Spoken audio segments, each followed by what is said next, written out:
1784 उत्तर प्रदेश के जनपद इलाहाबाद के तहसील हंडिया के गांव किचकिला मिसिरपुर में लगभग 900 ब्राह्मणों का परिवार था। ये ग्रामीण समारोहों में रामायण, महाभारत, गीता और पुराण की कथाएं भाव व लय में कहा करते थे। इन्हें कथकी कहा जाता था। 18वीं शताब्दी के उत्तरार्ध में आए प्रकृति के प्रलयंकारी प्रकोप ने इन्हें अपना गांव छोड़ पलायन करने को मजबूर कर दिया।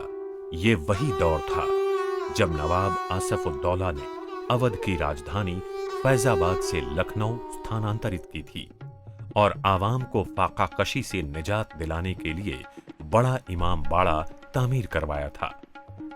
पंडित ईश्वरी प्रसाद के पौत्र और पंडित अड़गूजी महाराज के पुत्र प्रकाश मिश्रा नवाब आसफ-उद-दौला के दरबार नर्तक हुए।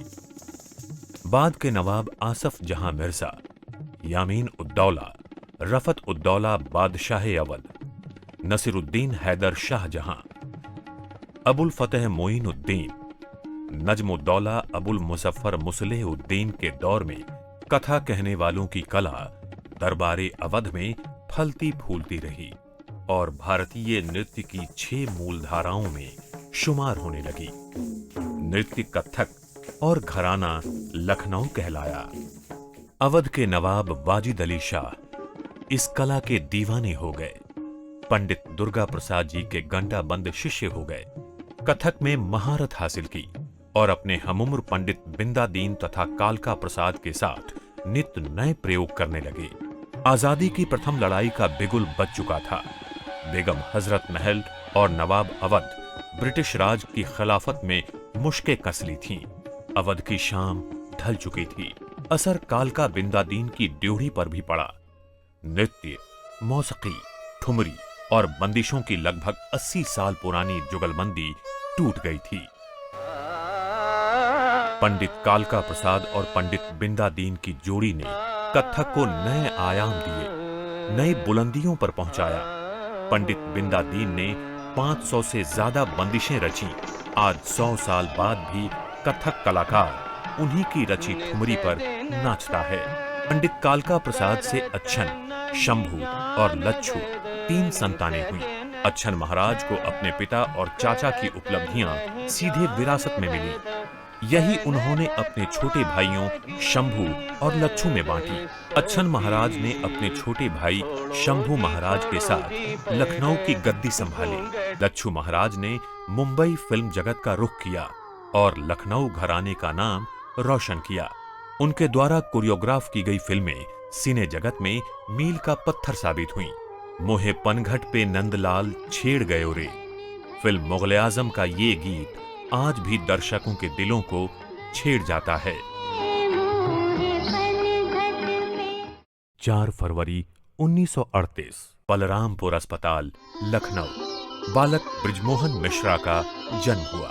जैसे संसार के रचयिता ने मानव मात्र के शरीर की रचना क्षिति, जल, पावक, गगन और समीर इन 5 तत्वों को मिलाकर रचा है, ठीक वैसे ही बालक बिरजू का शरीर अपने दादा ताऊ बिंदादीन महाराज की, अपने दादा कालका प्रसाद, पिता अच्छन महाराज और चाचा लच्छू महाराज व शंभू महाराज इन 5 ऑल टाइम ग्रेट महानायकों की विशेषताओं के साथ रचा था।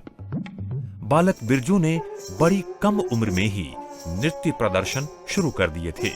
नवाब साहिब रजा अली रामपुर के दरबार में तबला, सरोद और पखावज के दिग्गजों के बीच जब छोटे से बिरजू कथक करना शुरू करते तो सारा दरबार बस एकटक देखता ही रह जाता।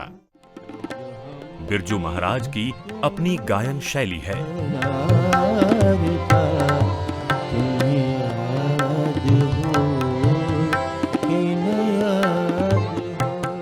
समस्त वाद्य यंत्रों पर इनका अधिकार है।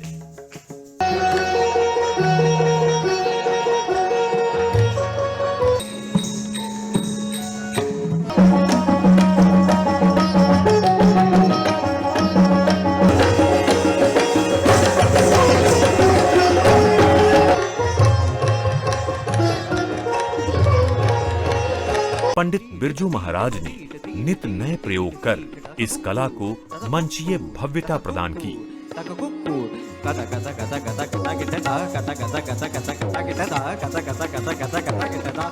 दुनिया भर के देशों में भारत का प्रतिनिधित्व किया और उत्तर प्रदेश के जनपद इलाहाबाद के तहसील हंडिया के गांव किचकिला मिसिरपुर के ब्राह्मणों द्वारा कथा कहने की कला को वैश्विक मंच प्रदान किया। इनकी कला को फिल्मों में भी सम्मान मिला है। भरी मटकी लई जात रही डगर। चाहे वो सत्यजीत रे की शतरंज के खिलाड़ी हो, कमल हासन की विश्वरूपम हो, या फिर संजय लीला भंसाली की बाजीराव मस्तानी हो, भारतीय फिल्म का इतिहास इनके बिना अधूरा है।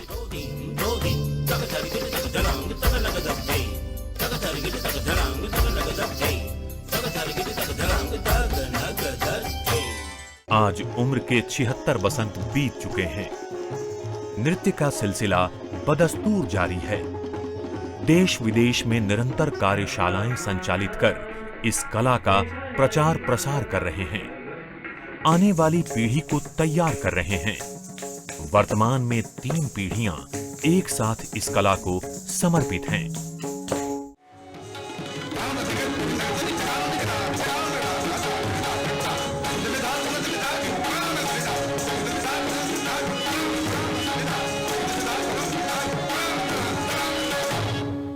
उत्तर प्रदेश सरकार ने इस कला महिषी के पैतृक निवास कालका बिंदादीन की ड्योढ़ी को कथक स्मारक घोषित कर लखनऊ घराना के प्रति सम्मान प्रदर्शित किया है।